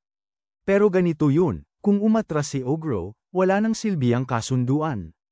Tinanggap ni Ogro ang trabaho, pero ipinaliwanag niyang sa paraan niya gagawin. Sabi niya sa bata, ibigay ang Pulse Heiress sa pinunong elf para manatiling magkakaugnay sila. Malakas na sandata ang impormasyon, at may mga tagapag-ulat si Ogro sa kagubatan. Tinipon niya ang lahat at ipinahayag na panahon na para gamitin ang pinaghirapan nila. Mula ngayon ay magsisimula na silang isang magaling na kumpanya ng mga upahan. Propesyonal na mandirigma na sila ngayon, at lahat ay nag-e-enjoy. Napagpasyahan ni Ogro na tatawagin nilang Perbellum Mercenary Company. Sinabi niya sa lahat na maghanda na para sa labanan dahil may una na silang misyon, at nagsimulang mag-chant lahat ng Perbellum. Noong araw 71, sinimulan ng Perbellum crew ni Ogro ang unang misyon nila. Samamang lahat sila, 36 na miyembro, at gamit ang Spellseas Sorcery, nakasama rin ang mga alaga nilang halimaw, umabot sa 73. Umalis sila ng madaling araw base sa impormasyon na nakuha ng isa sa mga tauhan ni Ogro. May hadlang sa paligid ng kampo ng mga sundalong tao, pero ginamit ni Ogro ang kapangyarihan ng pilak niyang braso para sirain yun. Pagbagsak ng hadlang, sumugod si Earthy gamit ang kapangyarihan niya sa lupa para harangan ang anumang daan ng pagtakas ng mga tao. Nanguna sina Dami at Spellseas, sabay-sabay na nagpalabas ng malalakas na mahiwagang atake. Nagmumulto si Ogro ng mga kalansay, at naghahagis pa ng mga sibat. Pero laking gulat niya dahil hindi sapat yun para mapuksa ang mga tao.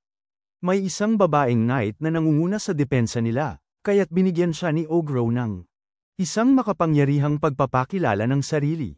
Nabatid ng mga tao na kontrolado ng itim na ogre ang mga undead, kaya't ipinahayag ng ginang na mandirigma na sama-sama nilang lalabanan nito. Sinimulan ng taong manggagaway ang pag-atake, at humanga si Ogro nang palakasin ng ginang na mandirigma ang kanyang bilis. Pinuri niya ito sa mabilis na pag-unawa sa sitwasyon, at sa manang ikinubli nito sa sarili. Matalino rin ang estratehiya nitong saksakin siya sa puso, ngunit hindi sapat, sapagkat itinulak lamang siya ni Ogro. Pagkatapos ay ipinahayag ni Ogro na nagustuhan niya ang nakikita, kaya't sila ay magiging mga nasasakupan niya. Ang ginang na mandirigma, ayaw niya, gusto na lang niyang mamatay siya. Binati siya ni Ogro, pero sabi niya kung gusto siya nitong makuha, kailangan ipakita nito ang lakas. Kapag natalo siya, pwede nang gawin ni Ogro ang anumang gusto niya. Inutusan ni Ogro ang kanyang tauhan na patayin ang lahat maliban sa babaeng knight, sa mangkukulam, sa pari, at sa babaeng may hawak ng apoy na espada. Kailangan silang mabuhay na makuha, pero ang iba ay pwedeng mawala na. Pagkatapos, sinabi ni Ogro kung ano ang nangyari, isang panig na pagpatay. Ang mga nakakaakit na mga mata ni Dumby ay nakakaakit sa mga sundalong tao na nagpapang-away sa isa't isa. Sa ibabaw niya, at si Ogre Kichi naman ang nag-api sa mga kalaban. Ginamit ni Blitz Adu ang kapangyarihan niya para gawing armas ang dugo, at sinundan naman ito ni Earthy gamit ang kanyang mga kasanayan. Napanalunan nila ang laban ng walang kahit isang kawal na nasawi sa kanila, pero nataman din si Ogro ng Lady Knight. Bahagya lang ang pinsala, pero ang makalapit man lang kay Ogro ay kahanga-hanga na. Nang mga oras na yun, handa nang umatake ang mage na tao at nagmakaawa sa Lady Knight na umalis na sa lugar. Nakita ni Spells na 5 level spell ang aatake ng mage, at nag-alala siyang baka hindi kayanin ni Ogro ang bagay na yun. At para lumala pa, ang babaeng kabalyero ay isinasakripisyo ang sarili para siguraduhin si Ogro ang tatamaan ng atake ng mahika. Nagpaumanhin ang taong mage at umamin na hindi na niya kaya pang pigilan, kaya't pinakawalan na niya ito. Pero ipinahayag ni Ogro na nanalo na siya, dahil hindi niya hahayaang mamatay ang babaeng kabalyero. Tapos, nanunood ang babaeng kabalyero na may pagkamangha habang mahusay na itinataas ni Ogro ang isang mahiwagang kalasag. At napahanga rin si Spells dahil ang kalasag na yun ay nangangailangan ng pagsasama-sama ng Demise Magic na level 3, isang vacuum shield mula sa kanyang pilak na braso, at iba pang kakayahan. Kinailangan ni Ogro na ibigay ang lahat-lahat, pero nagawa niyang hadlangan ang atake ng dragon gamit ang mahika. Isang malaking tagumpay ito para sa grupo ni Ogro, at ipinagyayabang niya ang pagkuha nila sa mga makapangyarihang mandirigma. Nagdaos si Ogro ng isang malaking salo-salo at nakakuha ng napakaraming kakayahan. Pagkatapos, ipinagdiwang ng mga elf ang tagumpay. Pumunta si Ogro para silipin ang mga bagong bilanggo, pero hindi sila maganda ang kalagayan. Noong ika-72 araw, ipinabatid ni Ogro na dahil sa suot niyang hako, hindi na makakapagtago o makakapagsimula ng kasinungalingan ang mga tao. Kaya nakakuha sila ng maraming impormasyon. Humiling ang matandang elf ng impormasyong yun at nag-alok ng kabayaran gamit ang kaunting alak. At syempre, tinanggap ni Ogro ang alok. Gamit ang ibinigay ni Ogro sa kanya, ibinahagi niya ang impormasyong nakuha niya sa mga bilanggo. Kasama na rito ang mga lihim na ruta na balak gamitin ng mga tao para sa susunod na pag-atake, kung saan susugurin nila ang mga elf mula sa lahat ng direksyon gamit ang kanilang napakaraming bilang. Gamit ang kaalamang ito, ang grupo ni Ogro ay naglalakad-lakad sa mga ruta, naglalagay ng mga patibong, at nagpapahinga sa isang hukay. Ang mga sundalong tao ay pinamumunuan ng mga kabalyero na nakasuot ng kumpletong baluti, at mayroong mga 500 sa kanila. At para idagdag pa, mayroong 100 na magos sa grupo. Ipinaliwanag ni Ogro na kung ang mga elf ay sumugod laban sa kanila, magiging napakahaba at mahirap na labanan. Pero para kay Ogro at sa kanyang mga tauhan, para lang itong ensayo. Si Ogro ang nanguna sa pag-atake, habang tinatakpan ng kanyang mga tauhan ang mga daanan at binabawasan ang bilang ng mga kalaban gamit ang mga bato. Mula sa 500 kabalyero, naging 300 lang sila agad. Patuloy na nabawasan ang bilang dahil sa mga hukay at pana hanggang sa wala nang umabot sa 100 kabalyero. Namangha si Ogro nang utusan ng commander ang kanyang mga tauhan na gumawa ng pader gamit ang anumang materyales na mahanap nila, kaya't huminto ang labanan. Kaya't pinapante ni Ogro si Ogre Kichi para makipaglaban sa kanila. Commander, syempre, lumaban ang mga tao, pero nagpadala si Ogro ng sapat na mandirigma para matiyak na mawawala ang lahat ng kabalyero. Ang tanging iniisip ni Ogro ay kung mapipigilan ni Ogre Kichi ang sarili. Pero sinugod ni Ogre Akechi ang commander, at nakita ng commander na baliw si Ogre Akechi. Pinuri ni Ogro ang commander dahil sa matapang na pakikipaglaban, pero sa huli, si Ogre Akechi ang nanalo. At tulad ng dati, nagdaos si Ogro ng piging at nakakuha ng maraming kakayahan. Itinuro ni Ogre Akechi na ang commander ay nakapagpapaalala sa kanya kay Ogro. Pero hindi ito nakikita ni Ogro. At bigla na lang sumulpot si Dami at sinabing gusto niyang magkaanak kay Ogro. Sa ika-74 na araw, iniisip ng mga knight na bilanggo na mas nakakahiya ang mabuhay na bihag kaysa mamatay. Sinabi ng kanilang commander na kumalma sila, dahil may pagkain naman at matutulugan sila, kaya hindi naman daw ganoon kasama. Sinagot ng mga knight ang commander dahil isa lang daw itong karaniwang tao at hindi daw nito maiintindihan. At ang pagkabihag na ito ay isang kahihiyan daw sa mga taong may mataas na angkan tulad nila. Maya-maya, pinagsalita ni Ogro ang commander kung bakit inaatake ng mga tao ang mga elf. Lumalabas na ang buong gulo ay nagsimula dahil sa isang prinsesa na nagkasakit ng isang bihirang karamdaman na may 79% na posibilidad na nakamamatay. Ipinagkasundo siya sa isang hari ng ibang kaharian, kaya't iniutos nitong maghanap ng lunas. Natuklasan ng mga tao ang sekretong gamot ng mga engkanto, na ginawa gamit ang basbas ng isang demigod ng kagubatan. Ang buong digmaan ay dahil sa kasakiman ng tao. Nang maglaon, nagulat si Earthy nang may kakaibang pangyayari sa isang pagmimina. Nagtaka ang lahat kung inaatake na sila, pero lumalabas na ang tubig ay lumikha lamang ng mainit na bukal. Masayang ibinalita ni Ogro sa lahat na nakakapagpagana ito ng ang kapangyarihan nitong panggamot at nagpapagaling ng anumang karamdaman. Isa pa, napakaganda nito para sa balat. Lahat ay nasiyahan sa mga pakinabang ng kanilang bagong paliligo, at pinuri ni Ogro si Earthy sa pagkuha nito. Noong araw 75, nagkaroon si Ogro ng mga alalahanin, kaya gumawa siya ng bagong plano ng pagsasanay gamit ang mga taong nasa ilalim ng kanyang pangangalaga. Ang ideya ay upang mapaunlad ang kanilang mga kasanayan sa pamumuno sa pamamagitan ng pagsasagawa ng mga kunwaring labanan gamit ang mga tunay na sundalo.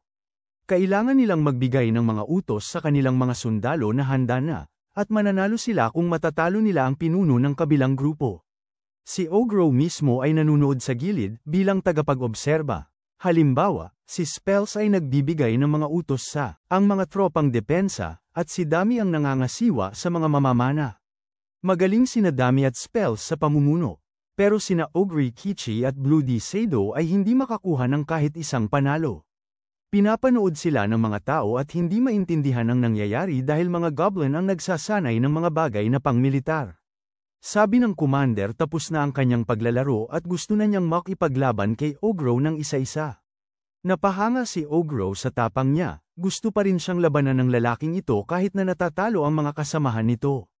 Kaya nagsimulang magalang si Ogro sa lalaking tinatawag niyang ang alaga na knight. Tapos nagulat yung lalaki nang takpan siya ni Ogro ng mana. Ipinaliwanag ni Ogro na madali lang sana siyang matatalo kung hindi niya binigyan ng pantay na laban. Nagpakita si Ogro ng kapangyarihan, at natuwa ang knight dahil handa na itong makipaglaban. Sinalakay siya ni Ogro, pero wala itong laban dahil talagang pinadapa siya ni Ogro. Ginamo siya ni Ogro, at si Ogre Akechi naman ang nagsabing gusto rin niyang makipaglaban sa alaga na knight. Habang pinapanood ni Ogro ang pagsasagupan nila, halata niyang na-inspire rin si Ogre Akechi sa tapang ng alaga na knight. Maya-maya, ikinwento ng lalaki na galing siya sa isang lugar na maraming taong may kakaibang kakayahan, kaya mas madali para sa kanya makipag-usap. Napansin ng knight na bakal ang pagkakaiba-iba ng mga lahi na natipo ni Ogro at nakita niyang naayos niya ang mga ito ng maayos. Nagsimulang magtaka pa nga siya kung si Ogro ba ay pinadala ng Diyos. Pagkatapos ay iniwan na ng lalaki ang pagiging knight at ipinahayag niyang gusto niyang lumaban para kay Ogro. Tinanggap siya ni Ogro, ibig sabihin hindi na siya bilanggo, at plano ni Ogro na gamitin ang kanyang talento. Inilagay ni Ogro ang babaeng may pulang buhok sa pangangalaga ng knight na bakal at sinabihan siyang turuan ito. Mga kahangahangang kasanayan sa pakikipaglaban. Maya-maya, pumayag ang matandang elf na alagaan ang mga nasugatang tao. Gustong malaman ni Ogro ang tungkol sa lihim na gamot na labis na kailangan ng mga tao, at sinabi ng matanda na ito'y kapareho ng gamot na binigay niya kay Ogro noon. Mukhang ang gamot na ito ay talagang napakahalaga. Halos anumang karamdaman ay kayang gamutin nito. Hindi makapaniwala si Ogro na binigyan siya ng matandang elf ng napakamahalagang bagay, pero ipinaliwanag ng matanda na ang kanilang mga batas ay nagbabawal lamang sa pagbabahagi nito sa mga tao, hindi sa ogre na nagligtas sa kanyang anak. Napagpasyahan ni Ogro na subukan ng gamot sa unang pagkakataon at ito ay nagbigay sa kanya ng isang kakaibang pakiramdam at binigyan din siya ng napakaraming kakaibang kakayahang panggagamot. Nagpasya si Ogro na bigyan ng isang patak ng dugo niya ang isa sa mga nasugatang tao. Nabigla ang lalaki dahil hindi lang gumaling ang mga sugat niya, nawala rin ang sakit ng likod niya. Namangha rin si Ogro dahil bigla niyang naisip na ang lahat ng mga natatanggap niyang kakayahan ay napakalakas na. Napagaling niya ang lalaki gamit lang ang isang patak ng dugo, kaya hindi niya maiwasang magtaka kung ano ang mangyayari kung mas marami pa. Ang ganitong kapangyarihan ay nasa ibang antas na. Kaya naisip ni Ogro na baka umabot na sa sobrang lakas. Sa araw na ika-81, naghahanda na ang grupo ni Ogro para sa kanilang ikatlong paghaharap sa hukbong tao. Isang tira lang ni Ogro gamit ang sibat mula 300 metro ang layo, at pagkatapos ay ginamit niya ang kapangyarihan nito para makagawa ng walang katapusang supply ng sibat. Natapos ang labanan sa loob ng 20 minuto pagkatapos ng pagtama noon. Ginamit naman ni Ogro ang kanyang likido para linisin ang mga nasawi. Nakakapangilabot ang tanawin, pero lahat ay sang-ayon na medyo kakaiba si Bloodshado dahil mukhang nasisiyahan pa siya. Kinabukasan, nagbubulungan na ang mga engkanto dahil dinala ni Ogro. May ilang tao ang sumama para makipagkita sa matanda. Tiniyak ni Ogro sa mga tao na mas mabait ang matanda kaysa sa ibang mga engkantao, at napatunayan naman ito nang pakainin at painumin sila ng matanda. Tuwang-tuwa ang matanda dahil itinulak ni Ogro ang hukbong tao sa bingit ng pagkatalo, pero ayaw niya ng matagal na labanan, kaya gusto niyang ipadala ang kanyang mga pinakamahuhusay na sundalo sa susunod na labanan para wakasan na ang digmaan. At dahil binabayaran siya ng matanda, ayos lang yun kay Ogro. Pagbalik sa nayon, diretsahang sinabi ng ginang na kabalyero kay Ogro na lubos siyang tapat, kaya nais niyang humingi ng pahintulot para ang tungkulin niya bilang isang kabalyero ng kaharian. Tinanong niya kung maaari nitong ipadala ang isang lihim na gamot na pang-elf sa kaharian para mapagaling ang prinsesa. Iniisip ni Ogro kung gaano ito kalaking pakinabang para mapag-utangan ng loob ang kaharian, pero may problema. Sa mundong ito, mayroong 5 Diyos na sinasamba, at sila'y napakamakapangyarihan, na nagdudulot ng maraming alitan sa relihiyon. Si Ogro ay pinagpala ng Diyos ng kamatayan at pag-usbong, kaya kung siya ang magbibigay ng gamot, maaaring lumala pa ang mga problema. Pero mukhang may naiisip siya at sinabi sa kabalyero na pag-iisipan niya ito. Araw 83 ay ang huling labanan, may 2,000 sundalong tao, at sa pagsali sa amin ng mga elf, umabot na sa 650 ang bilang ng tauhan ni Ogro. Hindi magiging tulad ng ibang laban ito dahil kung basta-basta silang susugod, tiyak na matatalo sila. Iyon ay dahil may natuklasan ng isa sa mga tauhan ni Ogro isang araw bago ang laban. Ang mga tao ay may 8 napakagagaling na mandirigma na kilala bilang Rag-Aled Orden. Ang mga ito ay itinuturing na pinakamahusay na puwersa panglaban dahil silang 8 ay pinagpala. Hindi lamang sila malalakas, pinapalakas din nila ang kapangyarihan ng mga nakikipaglaban kasama nila. Kaya mas maraming kakampi ang makuha nila, mas nagiging delikado sila. Pero si Ogro, ni hindi man lang kinabahan nang mabalitaan niya sila. Iniisip lang niya kung ano kaya ang lasa ng mga ito. Oras na ng labanan at tinawag na ni Ogro ang kanyang hukbo ng mga kalansay. Nag-alinlangan si Dambi kung magandang ideya yon dahil sasapit na ang umaga, pero ipinaliwanag ni Ogro na may mga ginawa siyang pagbabago sa mga kalansay. Inutusan niya si Ogrikich na bantayan ang paligid habang dadalhin niya ang mga kalansay niya papunta sa gitna. Sinimulan ni Ogro ang labanan at grabe, nabigla ang mga tao sa dami ng mga kalansay. Alam ng mga tao na kailangan lang nilang maghintay dahil sisikat na ang araw, at sumikat nga. Kaya nakahinga sila ng maluwag sa pag-aakalang matataboy na nila ang mga kalansay. Pero laking gulat nila dahil hindi nawala ang mga kalansay.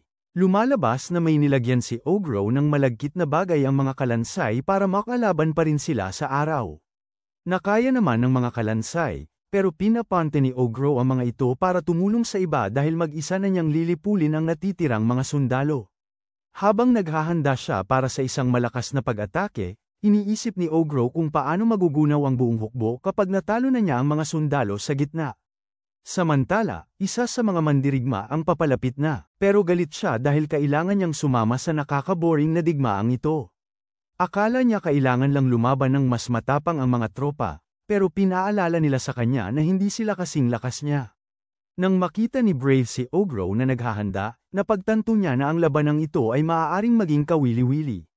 Nagulat ang mga tropa habang pinapanood si Ogro na nagtitipon ng maraming tubig at dugo at sa kanya pinakawalan ng kanyang atake, tuluyan ng sinira ang lahat. Gutom na gutom si Ogro dahil sa mga laban, kaya nagsimulang kumain siya, pero bigla siyang ginambala ng isang ordinaryong bata na gustong makipaglaban. Narinig na ni Ogro ang tungkol sa lalaking ito, alam niya ang pangalan nitong Filippo, ang matapang na bone bug, pero si Filippo ay hindi. Gusto niya kapag tinatawag siya sa kanyang titulo ng taong hindi niya nirerespeto, kaya siya nagagalit. Ang bata ay may kakaibang mga mata, kaya naisip ni Ogro na may kakaibang biyaya siya mula sa Diyos ng mga insektong demonyo. Galit ang bata kay Ogro dahil sinira nito ang bakasyon niya. Nakikita ni Ogro na umaasta ng pasaway ang bata, pero ang kakaibang aura nito ay nagpapakita na malakas itong lumaban. Alam ni Filippo na may kakaibang biyaya si Ogro, kaya gusto niyang malaman kung ano yun, pero si Ogro ay tahimik lang. Tapos ipinakita ni Filippo na siya ay may mga insekto siya na pinaghalo ang mga biyaya niya sa necromancia. Inihagis niya ang mga ito sa kung saan-saan, ipinaliwanag kung paano niya nagagawang gumalaw ang mga bangkay. Hindi ito mga ordinaryong zombie dahil kaya nilang tiisin ang sikat ng araw. Naisip ni Ogro na kakaiba ang mga insektong ito, isang uri ng nabaluktot na biolohikal. Sinabi pa ni Filippo na may malaking pagkakaiba ang mga Braves at Heroes. Ang mga Heroes ay mas malalakas mag-isa, at ang mga mandirigma na tinutulungan nila ay nakakakuha rin ng malaking paglakas. Pero ang mga Heroes ay hanggang 10 tao lang ang kaya nilang tulungan. Ang mga Braves naman ay daan-daan. Biglang nagulat si Ogro nang gawing mga halimaw ni Filippo ang mga bangkay. Iniutos ni Filippo na salakayin si Ogro, pero hindi ito natinag. Sinimulan niyang kalabanin ang mga ito na parang walang kwentang bagay. Humanga si Filippo sa galing ni Ogro, kaya't kinontrol na niya mismo ang mga halimaw. Lalong tumindi ang laban, at namangha si Filippo sa bilis ng paggaling ni Ogro. Naghanda si Filippo ng panlaban na hindi na kayang tiisin ni Ogro, kaya't ipinatawag niya ang isang napakalaking kuliglig. Dinurog nito si Ogro, at ipinaliwanag ng bata na alaga niya ito. Sikat na sikat ang insektong yon, at tinagurian na itong isang kalamidad. Sobrang delikado, nakamamatay ang laso nito kahit kaunting tama lang, paralisado ang mga organo. Pero ang bata ay namamangha dahil matagal nang nakaligtas si Ogro. Nag-aalala na ang mga tauhan ni Ogro dahil halatang umiiral na ang epekto ng lason. Napalilibutan sila ng mga kalaban kaya walang makakatulong. Pinupuri ni Filippo ang alaga nito habang hinihila ang walang buhay na katawan ni Ogro papalapit sa kanya, at pinapaalis na ito para tapusin ang ibang gawain. Sobrang kumpiyansa na niyang tapos na ang laban, kaya iniisip na niyang suriin ang katawan ni Ogro para malaman kung anong mga kakaibang kakayahan ang mayroon nito. Naghahanap siya ng tutulong ang katawan ni Ogro, pero nagulat siya nang bigla na lang mawala si Ogro. Pagkatapos, bigla na lang halos hindi na iwasan ni Filippo ang pag-atake ni Ogro, at nagtataka siya kung paano ba siya nakaligtas. Si Ogro ay hindi nagbibigay ng paliwanag, kaya naisip ng bata na gumamit ito ng peking bangkay o kung ano. Ang alagang hayop ni Filippo ay malayo na, kaya napagpasyahan niyang gamitin na ang kanyang unang sekretong armas. Gusto ni Filippo na magpakilala sila ng pormal, pero ayaw pa ni Ogro na malaman nila kung sino siya. Lumapit si Filippo at nagpakilala, ipinaalam sa lahat na siya ay ranggo numero 7 sa buong sampe ng bansa. Pero bago pa man matapos ang maikling panimula niya, bigla na lang sumalakay si Ogro. Nagkaroon ng kakaibang pagbabago ang bata at natulak si Ogro. Galit na galit si Filippo dahil napaganya ni Ogro ang pangalawa niyang sikretong armas bago pa man niya magamit ang una. Nagkaroon ng lubusang pagbabago ang bata, pero lalo lang siyang naging kaakit-akit kay Ogro. Naniniwala kasi ito na mas masarap ang pagkain kung mahirap makuha. Nagsagupaan sila, at nagulat si Filippo dahil naiilaga ni Ogro ang mga pag-atake niya habang nakikipaglaban din. Nakakagulat dahil hindi pa nga dumaan sa isang napakalaking pagbabago. Wala ni isang ideya si Ogro kung ano yun, at ayaw sabihin ni Filippo dahil hindi nakikipagtulungan si Ogro. Pero ayos lang kay Ogro dahil alam niyang mapapasagot niya ang bata. Sinabi ni Ogro na may kakayahan din siyang mag-transform, pero hindi naniniwala si Filippo. Ginamit ni Ogro ang kapangyarihan ng kanyang exoskeleton para mag-transform, at namangha si Filippo dahil lagi na lang may tinatago itong lalaki. Nagkita sila sa ere para sa laban, at ibinagsak ni Ogro ang bata sa lupa. Tinapos ng tauhan ni Ogro ang nililinis ang isang lugar, pero si Dumby may masamang kutob sa kung anumang malapit. Ipinaliwanag ni Filippo na masaya siya, pero oras na para tumigil na. Ayaw siyang pakawala ni Ogro, pero sabi ng bata hindi siya ang masusunod. Tumakbo siya palayo at nagsabing mabilis siyang tumakbo. Hinabol siya ni Ogro, pero kailangan niyang tumigil para tapusin ang gumagalaw na bangkay na iniwan ni Filippo. Nakatakas ang bata, pero nanumpa si Ogro na kakainin niya ito balang araw. Nakahinga ng maluwag si Dumby nang makita na maayos si Ogro. Ipinaliwanag niya na nagpadala siya ng ginawa niyang kopya sa isang maliit na misyon habang siya nag-aaway kay Filippo. Binigyan niya ito ng kapangyarihang sumisilip, kaya't palihim itong lumalapit sa isang tao at sinasabihan itong huwag gumalaw.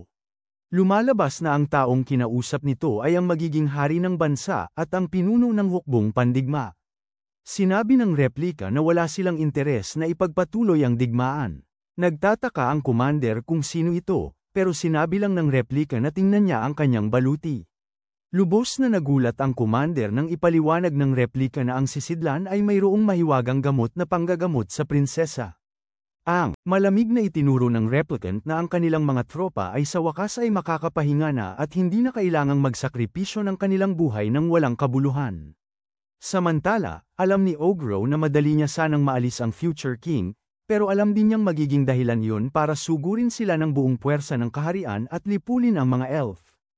Ayaw niya ng malawakang digmaan, kaya't hindi niya yun ginawa. Pinagawa ni Ogro kay Earthy ang isang pananggalang para mailipat nila sa ligtas na lugar ang kanilang mga nasugatan. Malapit doon, takot na takot ang ilang tao nang makita si Ogro. Pero sinabihan niya silang magpatuloy na lamang sa paglalakad dahil tapos na ang labanan, at walang ibang mawalan ng buhay. Nag-iisip siya kung ano pa ang mas mahalagang dapat asikasuhin. Nang gabing yun, nalaman namin na 30 miyembro ng Parabellum ang namatay sa labanan. Napakasakit dahil kailangan silang ilibing ng maayos. Sa mundong ito, may panganib na bumalik ang mga patay bilang zombie o multo, kaya kailangan silang sunugin. Nalulungkot ang iba habang nagdarasal para sa mga matapang na mandirigma na nagbuwis ng buhay hanggang sa huli. Iba-iba ang reaksyon ng bawat isa, pero si Ogro ay hindi gaanong nalulungkot. Ginagawa niya, ngunit, nararamdaman ng pangangailangan na hawakan ng mahigpit ang kanyang buhay dahil hindi na nila kaya. Salamat sa panunood. Mag-subscribe para hindi makaligtaan ang susunod na bahagi. Hanggang sa muli.